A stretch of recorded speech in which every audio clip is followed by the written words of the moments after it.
Tak box hlavne aj kvôli tomu, lebo zostávam disciplinovaná. V nejakých životných situáciách reagujem hlavne s uľahčenou hlavou a nemám problémy, hlavne aj v škole.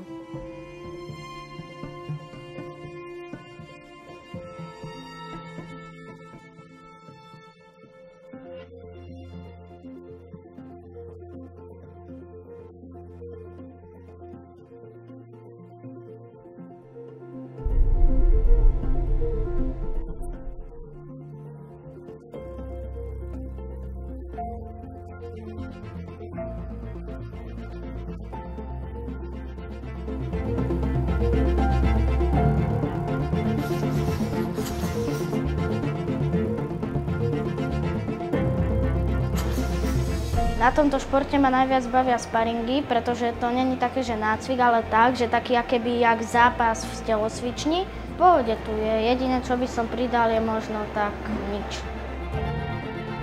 Tak to sa nedá porovnať. Toto je o 100-krát lepšie, samozrejme. My doma nemáme takéto stroje, ani toľko priestoru.